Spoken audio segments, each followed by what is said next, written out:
Abdul Mujib from Nigeria. Now, the hadith where the Prophet says, as-salam, about predestiny, when people asked him, why are we doing what we're doing? Is it something that the ink that Allah wrote, everything that's going to happen, has dried and the books were folded, meaning nothing else can be introduced? Or is it something reoccurring, something that is continuously being updated and written again and again? So the Prophet said, no, the ink has dried and the books have been folded. So the companion said, then why work? Why pray? Why worship Allah Azza wa Jal? The Prophet said, as-salam, work and offer deeds, everyone, Allah would facilitate him to do what is best.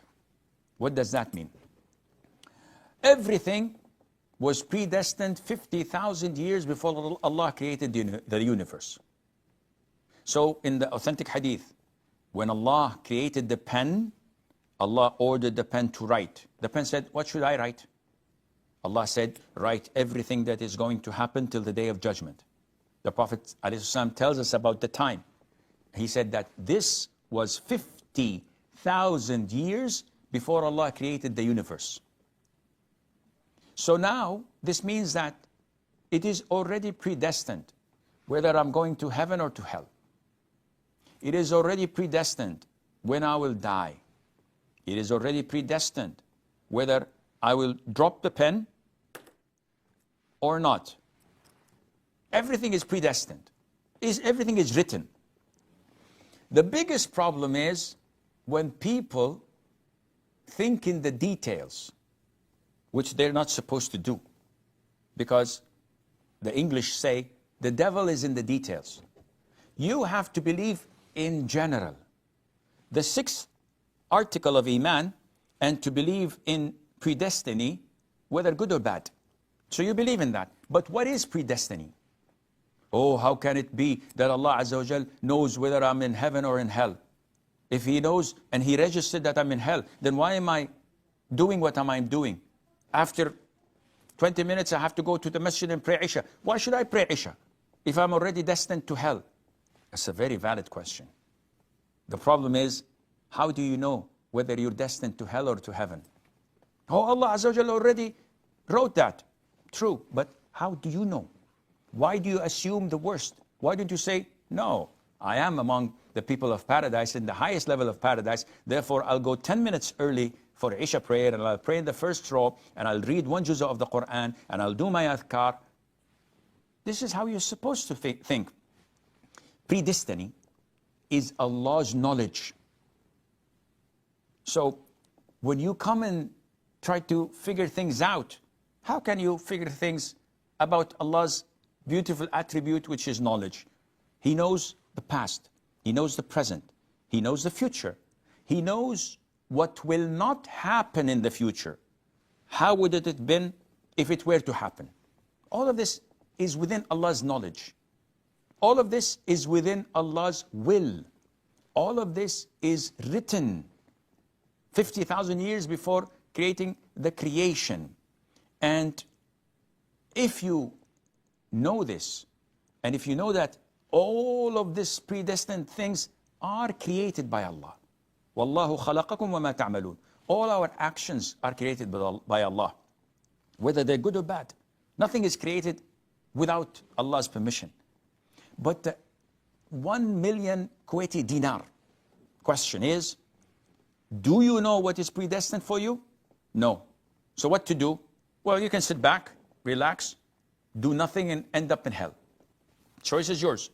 Or you could strive, you could work out, you could go and do the best you can to enter paradise from the 8 gates of paradise and to be next to the Prophet ﷺ. You do your best. Maybe you will not be able to do half of that. But at least show Allah that you're doing your best, and at the end of the day, you will see what was predestined for you materializing. So don't mix apples with oranges. Always acknowledge that predestiny is related to Allah's knowledge, and no one can comprehend that. You have to believe in it, and this is why it's one of the articles of Iman. Muhammad from Pakistan, he asked a question I don't understand, but probably this is what some of the deviant innovators are spreading around in social media, trying to confuse people. So they're saying, La ilaha illallah Muhammadur Rasulullah. This has no value. You have to say, Ashhadu anna Muhammadan Rasulullah. Saying Muhammadur Rasulullah is wrong. There is nothing to back it up from the Sunnah, blah, blah, blah. This is children's play. Look for something else, more serious. If you say La ilaha illallah, is it sufficient, or you have to say Ashhadu an la ilaha illallah? So no, this is different. There is a hadith backing it up. So when I say Muhammadur Rasulullah, am I stating or asking a question or objecting or denying? This is a statement. With all due respect, layman, anyone on the street, when you say to him, Muhammadur Rasulullah, he said, I believe, I testify, amen. But these ignorant people come on social media to confuse people and saying there is nothing backing it up. This is a bid'ah to say Muhammad Rasulullah. Come on, guys, get a life. Do something more beneficial. What you're doing is children's play. You're wasting people's time. You're confusing people. And they themselves can't even speak a word of Arabic.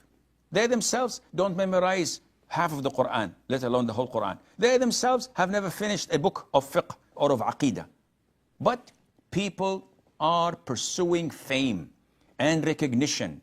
And even if I were to tarnish the Kaaba with feces, astaghfirullah, just to be recognized and to have people point at me and say, this is the cursed one who smeared the Kaaba's curtains, at least they know my name.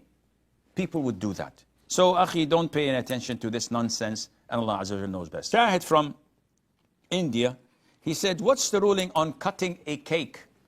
So I'm getting married, may Allah forbid. And on the wedding night, the missus and I are celebrating. We have a cake, and we cut the cake, maybe holding each other's hands to ensure that none of us is going to stab the other from the very beginning of the night. And we cut the cake and we give it to guests and relatives who are attending. There's no problem in that. This is totally permissible, whether you cut the cake or you give away candies or maybe a soup of lentil soup, whatever. This is all cultural and permissible.